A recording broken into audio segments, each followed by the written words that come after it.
예루살렘으로 올라가는 길에서 예수님의 제자 중에 세베대의 아들 야고보와 요한이 자신의 소원을 들어달라고 요청을 합니다. 예수님께서 영광의 자리에 앉으시면 한 사람은 오른편에 한 사람은 왼편에 앉게 해달라는 요청입니다. 이 이야기를 들었을 때 제자들이 몹시 화가 났어요. 제자들은 지금까지 그렇게 생각했거든요. 12명 모두 다 원하면 원하는 때 언제든지 예수님께 다가갈 수 있는 특권이 있다고 생각을 했어요. 그런데 지금 제자들 2명이 와서 하나는 우의정으로 하나는 좌의정으로 예수님 옆에 권력자로 세워달라는 요청입니다.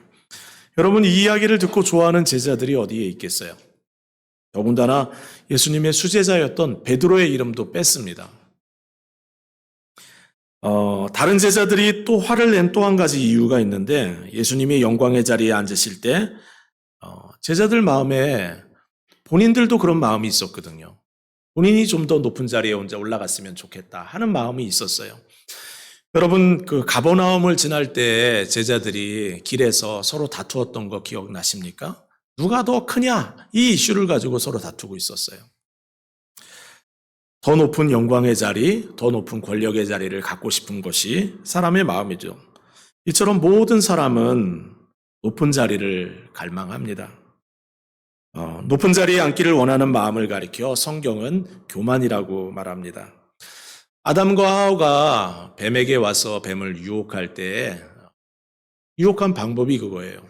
내가 선악과를 따먹으면 내 눈이 밝아져서 하나님처럼 될 거다. 여러분, 사람이 하나님처럼 되기를 원하는 마음, 이 교만한 마음이 사람에게 있는 겁니다. 결국 아담과 하와가 죄를 범하고 선악과를 따먹으면서 죄가 우리에게 들어왔죠. 죽음과 사망의 권세가 사람을 지배하기 시작했어요.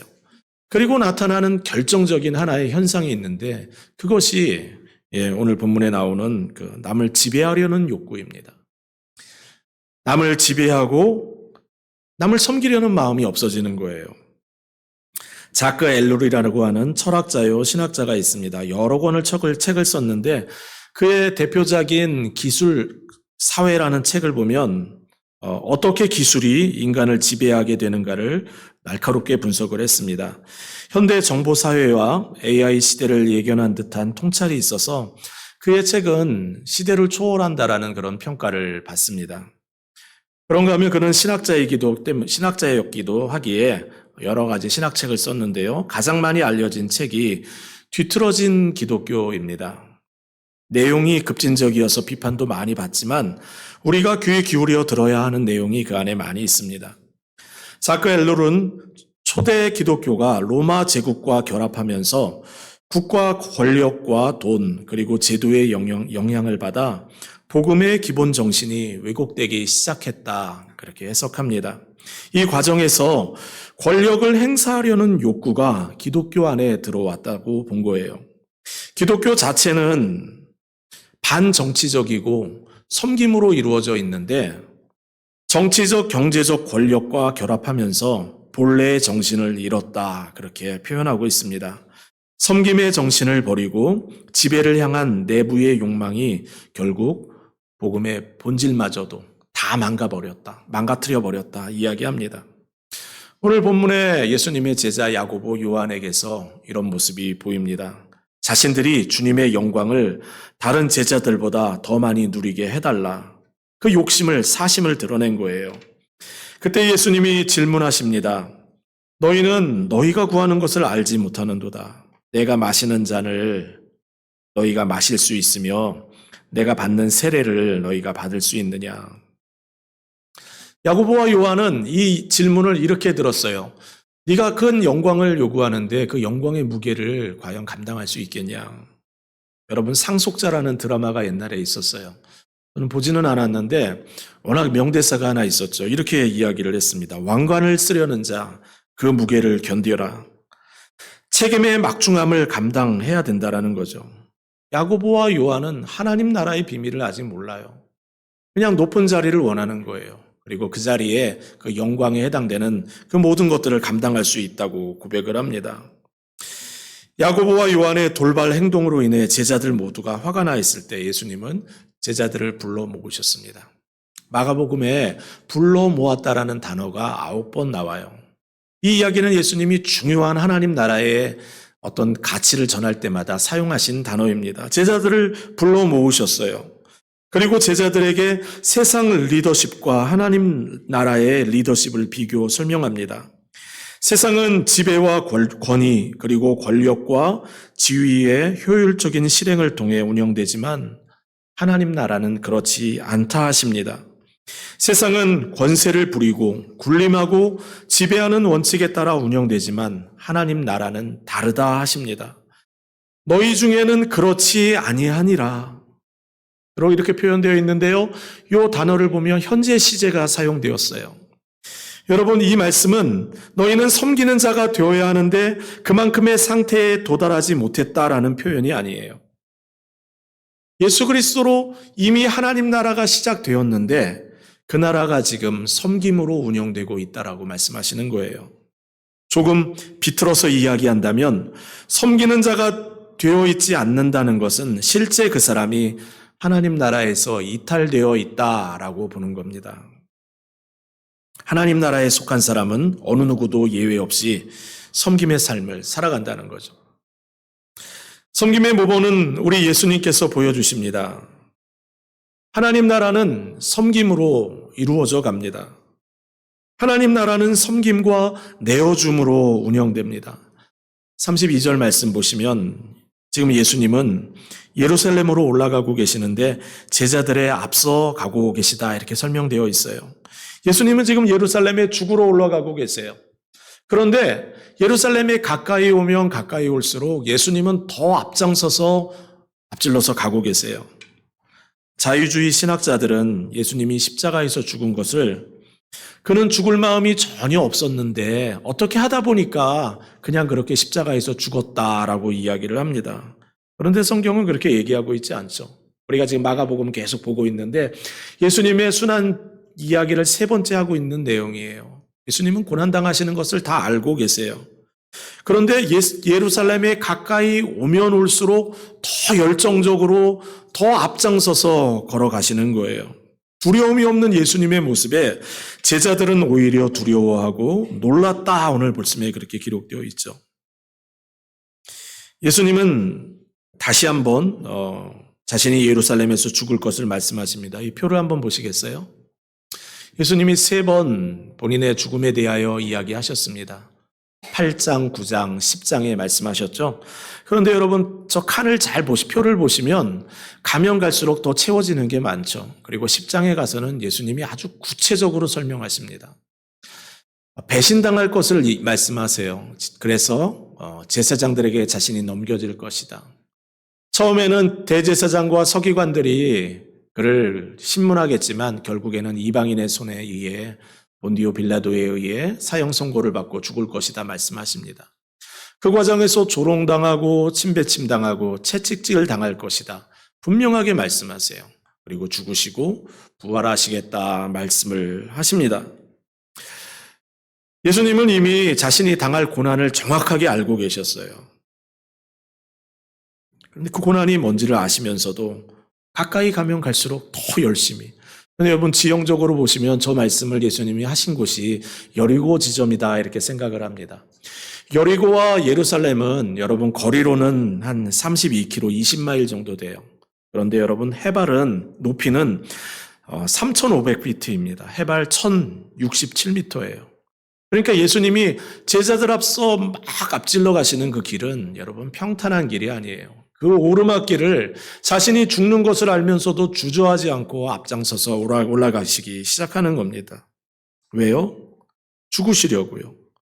인자가 온 것은 섬김을 받으려 함이 아니요 도리어 섬기려 하고 자기 목숨을 많은 대속물로 주려 함이라. 대속물이 뭡니까? 랜섬이 뭐예요? 몸값입니다. 한 사람이 죄를 지었으면 그 사람의 죄에 상응하는 몸값을 지불하는 거예요. 살인을 한 자는 사형에 처해야 하는데 몸값을 내고 용서를 받을 수 있는 거죠. 여러분, 예수님이 완악하고 죄 많은 우리를 위하여 이 땅에 오셔서 하신 일은 자신을 대속물로 주셔서 그렇게 섬기신 거예요. 아담과 하와가 뱀의 유혹을 받아 죄를 범하고 난 이후로 모든 사람은 죄의 영향력 아래에 있게 되었습니다. 성경이 이렇게 이야기하죠. 그러면 어떠하냐? 우리는 나으냐? 결코 아니라. 유대인이나 헬라인이나 다 죄 아래에 있다고 우리가 이미 선언하였느니라. 기록된 바 의인은 없나니 하나도 없으며 모든 사람이 죄를 범하였음에 하나님의 영광에 이르지 못하더니 아담과 하와의 범죄로 모든 사람이 죄 아래에 있게 되었어요. 이것이 인간의 실존입니다. 그런데 문제는 인간이 스스로 구원을 해낼 수가 없어요. 여러분 늪에 빠진 사람이 구할 수 있어요? 바닷가에서 수영하는데 수영하는 한 사람이 빠졌어요. 수영하지 못하는 부모가 들어가면 구할 수 있어요? 그럴 수가 없죠. 죄인이 구원할 수가 없어요. 죄인을 구원하려면 의인이 있어야 합니다. 예수님이 그 적임자예요. 예수님은 남자와 여자가 연합하여 낳은 아이가 아닙니다. 예수님은 성령님이 임재하셔서 성령의 능력으로 태어나신 분이에요. 남자 없이 죄의 혈통 없이 태어나신 분이 예수님입니다. 천사가 대답하여 이르되 성령이 내게 임하시고 지극히 높으신 이의 능력이 너를 덮으리니 이러므로 나실 바 거룩한 이는 하나님의 아들이라 일컬어지리라. 예수님은 의인으로 이 땅에 오신 거예요. 우리와는 근본적으로 차이가 있는 거예요.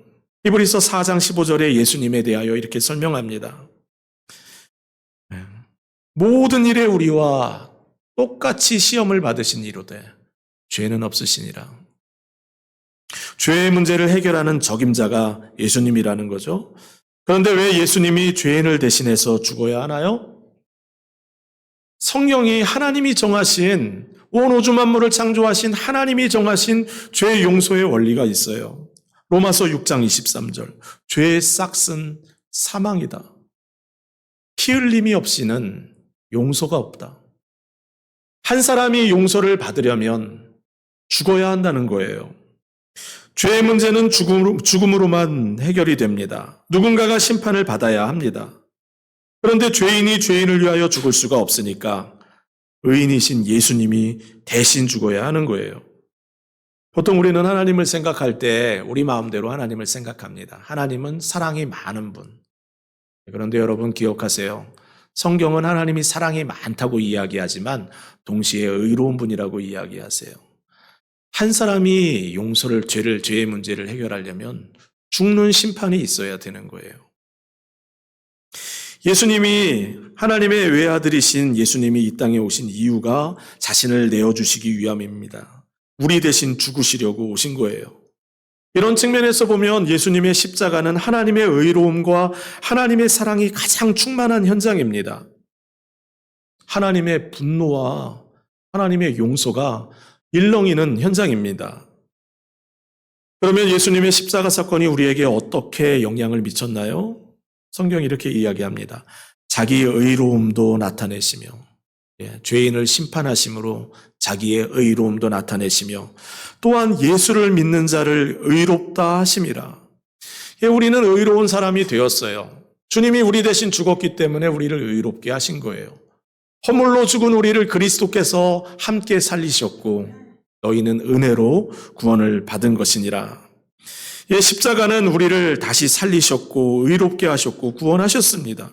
이것이 예수님의 섬김이고 이것이 예수님의 내어줌입니다. 줌입니다. 하나님의 나라는 하나님의 십자가의 섬김과 내어줌으로 시작됩니다. 이 하나님 나라를 움직이는 근본적인 힘은 섬김이에요. 예수를 믿으면 하나님이 우리 안에 하시는 일이 있는데 우리 DNA를 바꿔놓으세요. 섬기는 삶이 되게 하세요. 지배하는 자가 되면 불편한 마음을 갖게 하세요. 이건 아닌데 하는 마음을 갖게 되는 거예요. 한국에서 중학생들을 지도했던 때가 있습니다. 교사 한 분이 외국 차량 딜러샵을 운영하는 분이셨는데 지점장이셨어요. 목동에서 딜러샵을 운영하시는데 한국에서 가장 많이 차를 파는 지점이었습니다. 그런데 이분이 예수를 믿게 되면서 문제가 생겼어요. 안에 따라서 교회 나오기 시작했거든요. 교회 왔다 갔다 하기 시작하다가 말씀이 그 안에 들어가기 시작했어요. 예수를 믿게 되었어요. 그리고 나서는 회사에 가서 직장 생활을 하는데 부하 직원을 예전처럼 대하지 못하겠다는 겁니다. 예전에는 압력도 행사하고 부담도 주고 실적이 나오지 않으면 괴롭히기도 했는데 그렇게 할 수가 없었다는 거예요. 결과가 어땠겠어요? 실적이 악화되기 시작합니다. 어려워지는 거예요. 제가 전도사님 목사였으니까 저에게 와서 기도 요청을 합니다. 목사님, 하나님 뜻대로 살고 싶은데 실적이 이상해지기 시작했어요. 기도 부탁합니다. 저는 그리고 미국으로 오게 되었어요. 어떻게 사시는지 잘 모르겠어요. 중요한 건 그 사람의 마음속에, 성도의 마음속에 하나님 나라가 시작된 거예요. 섬김이 시작된 거예요. 세상을 살아도 자기 방식대로 살지 않고 하나님의 뜻대로 살아야 된다라는 그 마음이 그 안에서 역사하는 거죠. 왜 집사님은 자신이 더 돈을 많이 벌고 더 높은 자리로 진급하는 길을 알면서도 가지 않았을까요? 섬김과 내어줌의 DNA가 집사님 마음에 생긴 거예요. 예전처럼 살 수가 없는 겁니다. 예수님이 제자들에게 말씀하십니다. 이방인들의 집권자들이 그들의 임의대로 주관하고 그 고관들이 그들에게 권세를 부리는 줄을 너희가 알거니와 너희 중에는 그렇지 않을지니 너희 중에 누구든지 크고자 하는 자는 너희를 섬기는 자가 되고 너희 중에는 누구든지 으뜸이 되고자 하는 자는 모든 사람의 종이 되어야 하리라. 예루살렘 올라가는 길에 크고자 하는 자, 높은 자리에 앉기를 원하는 그 제자들에게 영광의 자리 욕심내지 말고 차지할 그 영광 기대하지 말고 주님 걸어가시는 그 섬김의 길, 내어줌의 길 따라오라 말씀하십니다. 그러면서 제자들에게 그들의 미래에 대해서도 말씀을 하세요. 33절 말씀 보시겠어요? 예수님은 자신이 홀로 예루살렘으로 올라간다고 말씀하지 않으시고 우리가 예루살렘으로 올라간다 말씀하세요. 예루살렘 고난의 현장 아닙니까? 제자들도 고난을 받을 것을 예측하고 있는 말씀이에요. 39절 말씀도 한번 보시겠어요?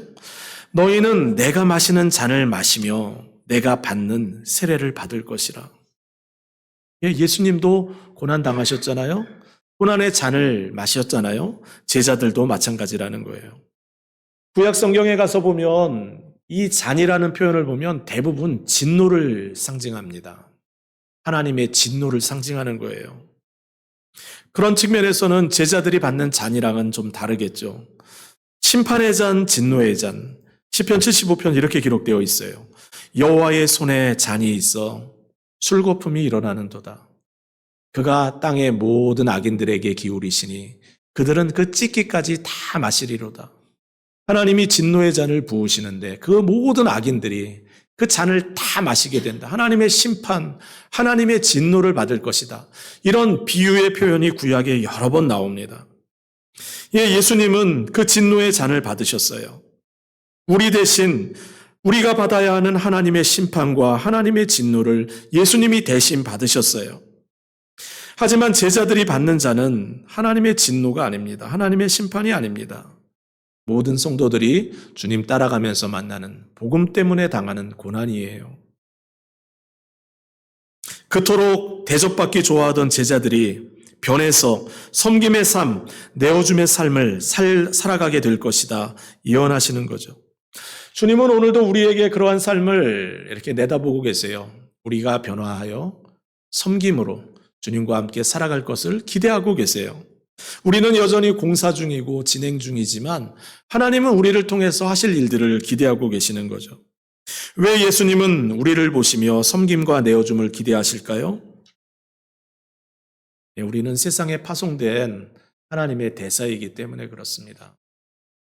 하나님은 우리가 이 땅에서 잘 먹고 잘 살다가 천국 오는 것을 기대하는 분이 아니세요. 하나님은 우리에게 사명을 주시고 우리를 이 땅에 보내셨습니다. 우리는 그리스도의 대사로 사명을 받은 사람들입니다. 성도들로 구성된 교회는 안타깝게도 세상에서 많은 조롱을 받기도 해요. 비난도 듣습니다. 그럼에도 불구하고 교회는 세상의 소망입니다. 세상은 성도들을 통해서, 성도들이 섬김과 내어줌을 통해서 예수님의 모습을 드러내는 것을 보게 됩니다. 뉴욕타임즈 저널리스트였던 니콜라스 크리스토프가 기고한 글의 내용입니다. 빈곤과 질병, 탄압에 대하여 말하자면 소득의 10%를 자선을 위해 기부하는 그리스도인들이 정말 많다. 무엇보다도 국내와 국외에서 기아, 말라리아, 교도소 내 강간, 인신매매, 대량 학살과 싸우는 최전선에 가보면 거기서 만날 수 있는 가장 용감한 사람들 중 상당수가 크리스천들이다. 나는 특별히 종교적이지는 않지만 이런 식으로 목숨을 거는 사람들을 보면 경외감에 벌린 입을 다물 수가 없다. 그리고 그런 믿음이 뉴욕시의 칵테일 파티에서 세상 사람들에게 조롱당하는 모습을 보면 구역질이 난다. 섬김의 최전선에 가보면 많은 다수의 사람들이 그리스도인들이라는 거예요. 세상은 기독교를 개독교라고 비난할지는 몰라도 실제로 교회의 성도들은 섬김과 내어줌으로 세상에 예수님이 하나님의 아들이신 것을 드러내고 있다는 말씀입니다. 여러분, 우리 교회가 여름이 되면 이동 농민들을 섬기고 또 한 달에 한 번씩 디트로이트 쉘터를 섬기는 이유가 무엇입니까? 우리가 예수 그리스도의 대사이기 때문에 그렇습니다. 세상에 예수님의 섬김을 보여주어야 하는 사명이 우리에게 있기 때문입니다. 우리의 섬김과 내어줌을 통해 그리스도의 사랑을 나타내는 사명, 그것이 우리에게 있는 거예요. 우리가 섬김과 내어줌을 실천하며 살아야 하는 또 한 가지 이유가 있는데, 여러분, 섬김 안에는 놀라운 하나님이 허락하시는 기쁨과 만족이 있기 때문입니다. 섬김에는 기쁨이 있어요. 만족이 있습니다. 그 기쁨을 아는 사람은 섬김의 삶을 끝까지 갑니다. 지칠 줄 모르고 섬기는 삶을 살아가요. 사실 우리 한 사람 한 사람은 서로의 섬김이 없이는 하나님의 나라의 맛을 알 수가 없어요. 하지만 서로가 서로를 섬기면 이것이 정말 천국이구나 하는 것을 알게 됩니다. 저희 교회를 섬기셨던 신효철 목사님께서 자주 교회는 병원과도 같다 말씀하셨잖아요. 환자들이 모이는 곳입니다. 그런데 놀라운 비밀이 있어요. 환자들이 서로 사랑하고 서로 섬기면 거기에 천국이 만들어져요. 그리고 세상에서는 서로 사랑하는 모습을 보면서 저 안에 예수님이 계시구나 하고 생각을 하게 된다는 거죠. 한 목사님이 목회를 하는 아들에게 편지를 썼는데요. 그 아들은 스스로가 자격 미달이라고 낙심하며 절망 가운데 있었습니다. 사랑하는 아들아, 범민 중에 있는 너를 위해 매일같이 기도하고 있단다. 아버지는 다음과 같은 생각을 하면서 큰 도움을 받았다.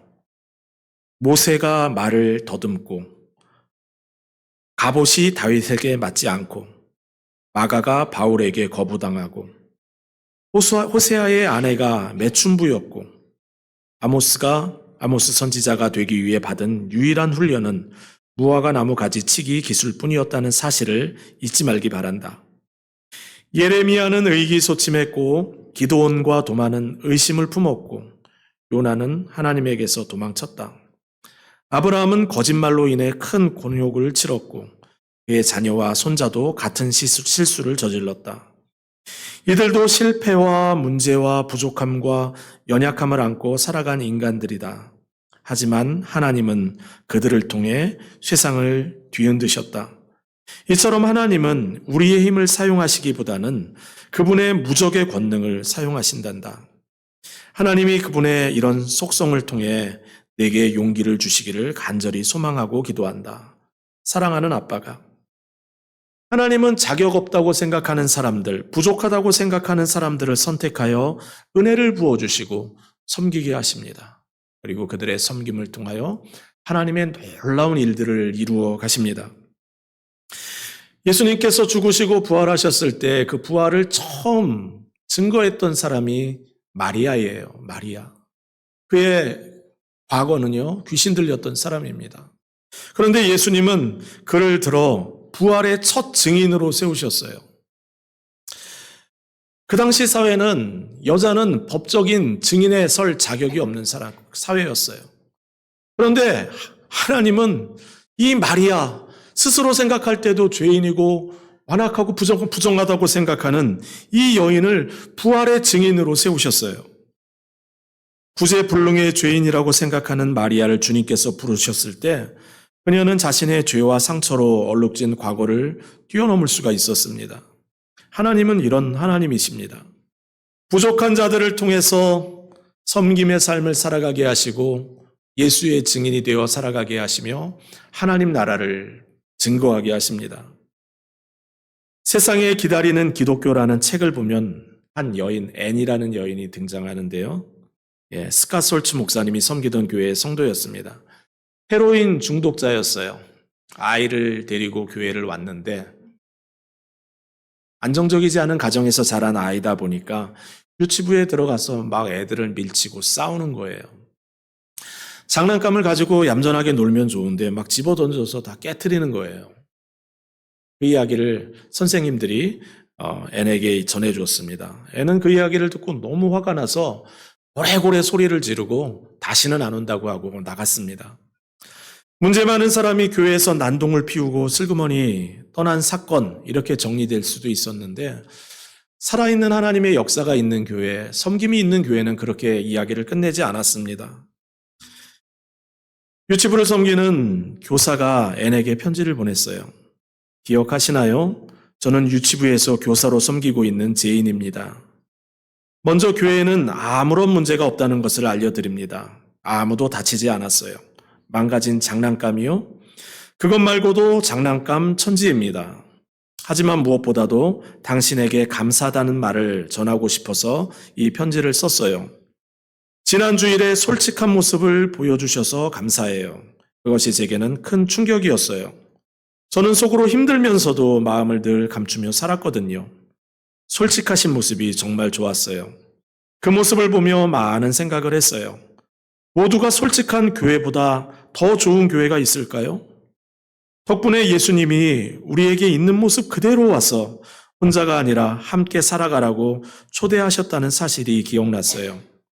꼭 다시 보고 싶습니다. 무엇보다도 이번에는 우리가 친구가 될 수 있기를 기대해 봅니다. 제인 드림. 다음 주에 앤은 아이를 데리고 다시 교회로 왔어요. 그리고 3년 동안 신앙생활을 열심히 하면서 또 3년 후에는 유치부의 교사가 되어 섬김의 삶을 살아갑니다.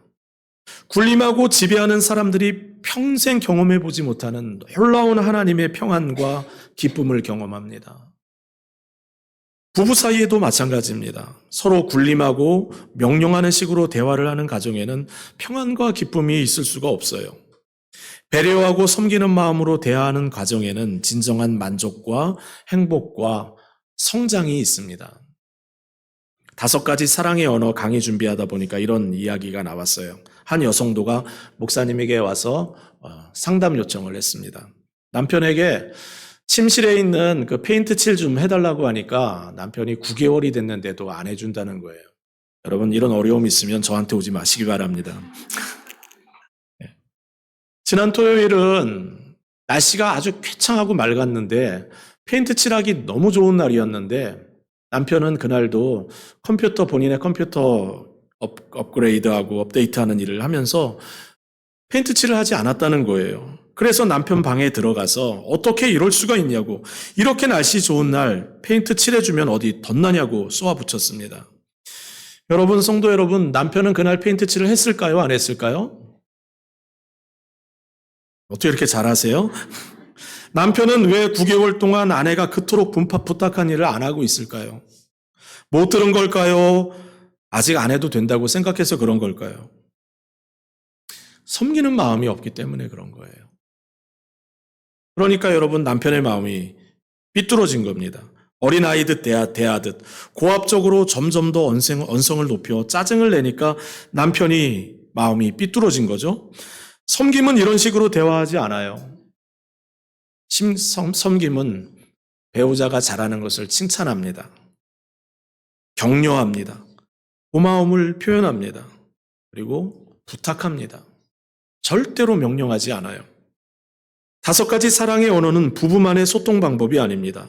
모든 사람이 갖고 있는 각각 고유의 사랑의 언어가 있는데 그 사랑의 언어, 상대방의 사랑의 언어가 무엇인지를 우리가 헤아려 보고 그 방법으로 배우자를 섬기자는 이야기예요.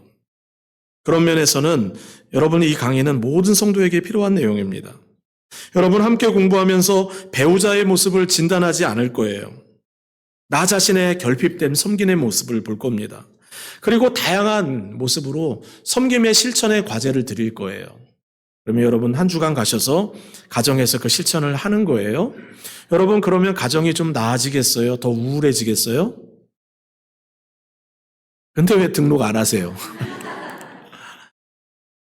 여러분 부부가 함께 오지 않으셔도 돼요. 이 강의는 원래 이전 교회에서 여성들을 대상으로 주어졌던 강의입니다.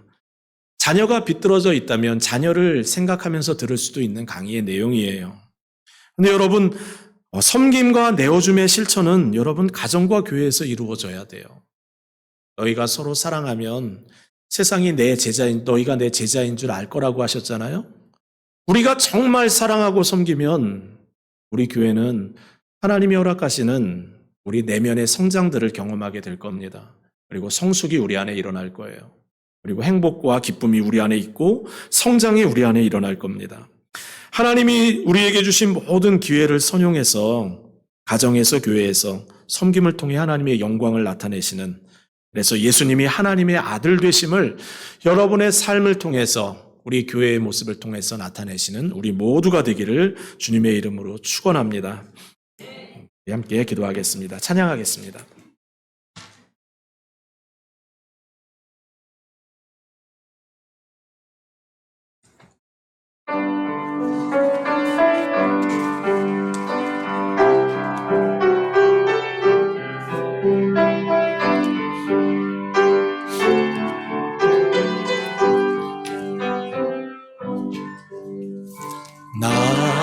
나저나처럼 밤의 달처럼 그렇게 살 순 없을까?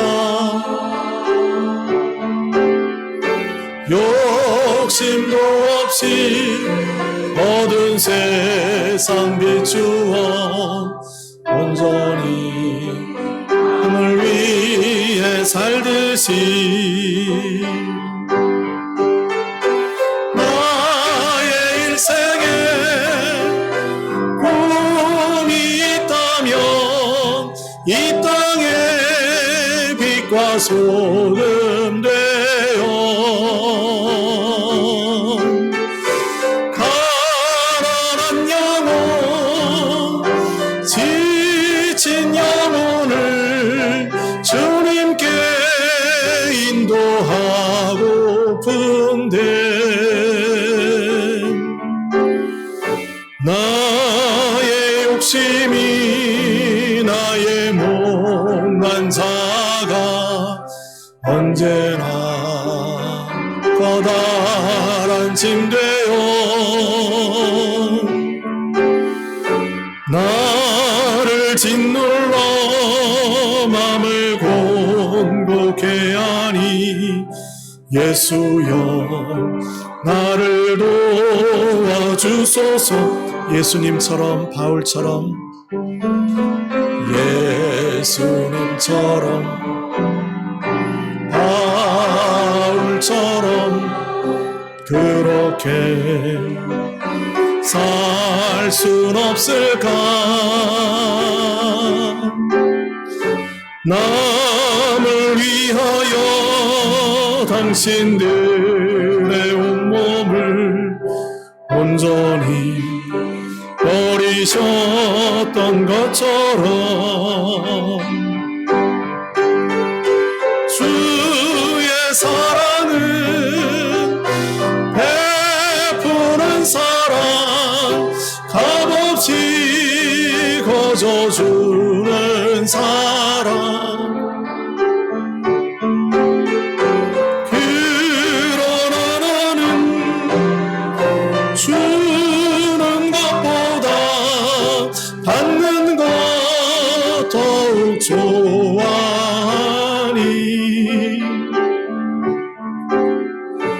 나의 입술은 주님 닮은 듯하나 내 맘은 아직도 추워요. 받을 사랑만 계수하고 있으니 예수여 나를 도와주소서. 말씀 생각하며 함께 기도합니다. 우리를 위해 자신의 생명을 대속물로 내어주신 주님께 감사의 기도를 드립니다. 우리가 서 있는 모든 삶의 자리에서 주님처럼 섬기고 내어주는 삶을 살아갈 힘을 달라고, 섬김의 기쁨과 회복을 경험케 하시고 부족한 우리의 삶을 통해 주님의 영광이 나타나게 하여 달라고 말씀을 생각하며 우리 간절히 한번 기도하겠습니다. 사랑과 은혜 많으신 아버지 하나님, 하나님의 은혜와 긍휼을 구합니다. 아버지 하나님께서 정말 아버지 하나님의 삶을 행하시는 놀라운 은혜를 주님 기대하며 주님의 시간 간절히 기도합니다. 하나님, 우리가 섬기지 아니하고 완악하게 살았던 것을 용서를 구하며 아버지 하나님, 우리를 이 땅에 대사로 보내신 하나님의 뜻을 따라 하나님의 은혜를 따라 섬기며 살아가고 순종하며 살아가고 세우며 살아가는 우리의 인생이 되어질 수 있도록 하나님의 은혜를 더하여 주시옵소서. 우리가 서로 섬길 때, 우리가 서로 사랑할 때 하나님의 나라가 우리 가정에 임하게 하여 주옵소서. 하나님의 놀라운 은혜가 우리 가운데 임하게 하여 주옵소서. 하나님의 뜻이 이루어지게 하여 주옵소서. 많은 영혼들이 주께로 돌아오고 하나님이 영광을 받으시는 역사가 교회를 통하여 일어나게 하여 주옵소서. 하나님 아버지 하나님, 원하옵고 구하는 것은 가정마다 아버지 하나님 섬김을 통하여 온전한 회복과 치유의 역사가 일어나기를 원합니다. 주여 은혜를 베풀어 주시고 주여 긍휼을 베풀어 주시고 주님 함께 하여 주시옵소서. 예수님의 이름으로 기도드립니다. 아멘.